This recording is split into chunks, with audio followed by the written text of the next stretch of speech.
সামনেই দোল উৎসব। এই রঙের উৎসবে যাতে কোনো অপ্রীতিকর ঘটনা না ঘটে সেই দিকে লক্ষ্য রেখে জামুরিয়া থানার উদ্যোগে জামুরিয়া এলাকার সমস্ত কাউন্সিলর, বিভিন্ন ধর্মাবলম্বী মানুষজনের সাথে এক শান্তি বৈঠকের আয়োজন করা হলো সোমবার। এই বৈঠক থেকে সবাইকে জানিয়ে দেওয়া হয় যে এই উৎসবে কোনো রকম অশান্তি করা যাবে না, পাশাপাশি সরকারের যে নিয়ম রয়েছে তা পালন করতেই হবে। বিশেষ করে মদ্যপ অবস্থায় রং খেলা যাবে না, জোর করে কাউকে রং দেওয়া যাবে না। যদি কেউ এলাকায় শান্তি ভঙ্গ করার চেষ্টা করে তাহলে তার বিরুদ্ধে আইনি ব্যবস্থা নেওয়ারও হুঁশিয়ারি দেওয়া হয় এই বৈঠক থেকে। এদিনের বৈঠকে উপস্থিত ছিলেন এসিপি বিমান কুমার মির্ধা, সিআই সুশান্ত চ্যাটার্জি, জামুরিয়া থানা ইনচার্জ সৌমেন্দ্রনাথ সিনহা ঠাকুর, মেয়র পরিষদ সুব্রত অধিকারী সহ আরও অনেকেই। ব্যুরো রিপোর্ট, স্পষ্ট বার্তা। হোলির উৎসবে কেন বলছি, কারণ আজকে আপনাদেরকে সবাইকে পেয়েছি এই জায়গাটাতে। সবাইকে এইবারই করলে তো প্রচুর টাকা ফাইন হবে, বিরাট ব্যাপার। একটু সচেতন হতে হবে, নিজের ভালোর জন্য, তার পরিবারের ভালোর জন্য সচেতন হতে হবে। ওয়ান ওয়েটা মেনে চলতে হবে। উৎসব সবার, হোলি হচ্ছে উৎসব, দোল হচ্ছে উৎসব। সম্প্রীতি বজায় রাখুন, সবাই মিলে আনন্দ করুন। আমাদের থানা পুলিশ, ট্রাফিক পুলিশ অ্যারেঞ্জমেন্ট হবে, আপনাদের পাশে থাকবে, আপনাদের সুরক্ষা। দলের পদাধিকারীরা রয়েছেন, মানে যারা দায়িত্বপ্রাপ্ত, যারা এইসব ইয়েগুলো দায়িত্ব করেন, এরকম বহু রয়েছে। আমাদের আনন্দটা আনন্দের সাথেই পার করবো, কারণ সব শুক্রবার জুম্মার দিন। তো যারা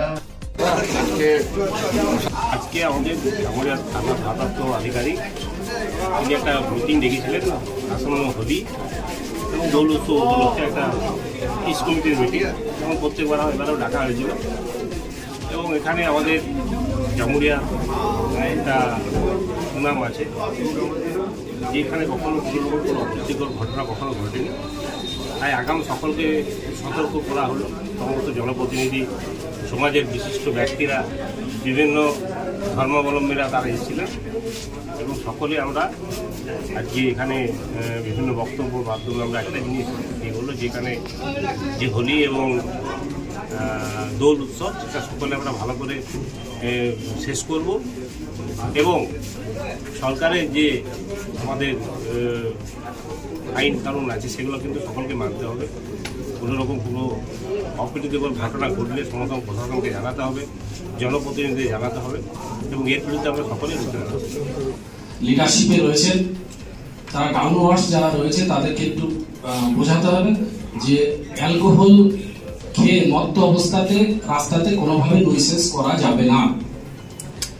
সবাই খায় ওই দিনটাতে, সবাই যারা না খায় তারাও জোর করে তাদের একটু খাইয়ে দিল, ঠিক আছে, বাড়িতে থাকুক, আবদ্ধ জায়গায় থাকুক, কিন্তু রাস্তায় কোনোভাবে মদ খেয়ে নয়েসেস করা যাবে না।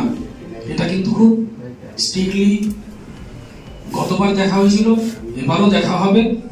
আর নিঘা থেকে বললেন, বিভিন্ন শুধু নিঘা নয়, বিভিন্ন সেন্সিটিভ কিছু পকেট রয়েছে যেখানে এই মদ খেয়ে এই 11:30, 12টা, 1টা, 1:30, 3টে পর্যন্ত সমস্ত চলে নোংরামি। এগুলো কিন্তু দেখা হবে, খুব কঠোরভাবে দেখা হবে। আমাদের কিন্তু পুলিশ বিভিন্ন জায়গাতে মোটরসাইকেল মোবাইল থাকবে, আরটি মোবাইলে থাকবে, আমাদের সঙ্গে কিন্তু ব্রেথ অ্যানালাইজারও থাকবে। আমরা কিন্তু যেটাকে মনে করবো যেটাকে পানিশ করা দরকার তার এগেইনস্টে কিন্তু স্ট্রিক্ট আমরা অ্যাকশন নেব, এবং আপনাদের সকলের সহযোগিতা। আমি জানি যে এই সমস্ত ব্যাপারে এলাকার কোনো রাজনৈতিক প্রতিনিধি যে দলেরই হোক তারা কিন্তু রিকোয়েস্ট করে না যে বড়বাবুকে ছেড়ে দিন।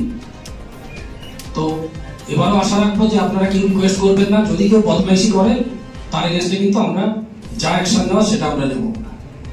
আর আরেকটা ভাইটাল ব্যাপার, আমরা সবাই জানি যে সেগুলো ফ্রাইডে নামাজ, ফ্রাইডে প্রেয়ার, সেই দিন কিন্তু এই উৎসবটা, তো ওই দিন কিন্তু আমাদের একটা চ্যালেঞ্জের ব্যাপার। যদিও জানি জামুরিয়া থানা এলাকা বিগত লাস্ট 10 বছর 15 বছরে কোনো ধরনের কোনো ইনসিডেন্ট হয়নি, আশা রাখবো এবারও হবে না। আর আমি স্পেশালি বলবো যে ভিন্ন ধর্মের মানুষ যারা রয়েছেন তাদেরকে একটু সবাইকে বোঝাতে হবে। তারা যদি রং, মোস্টলি আমরা দেখি তারা রং নেওয়াটা পছন্দ করেন না, তো পছন্দ করেন না তো আমরা রং তাকে দেবো না। তাকে রং দেবো না, বাজে কথা বলা যাবে না যে হোলির দিন কেন বেরিয়েছেন, আমরা খেলবো আপনারা ঘরে বসে থাকুন, এই সমস্ত আজে বাজে দুষ্টক করা যাবে না। ফ্রাইডে আমার সবাই রাস্তায় বেরোবে, যে রং নেওয়াটা পছন্দ করছেন না তাকে রং দেওয়া যাবে না।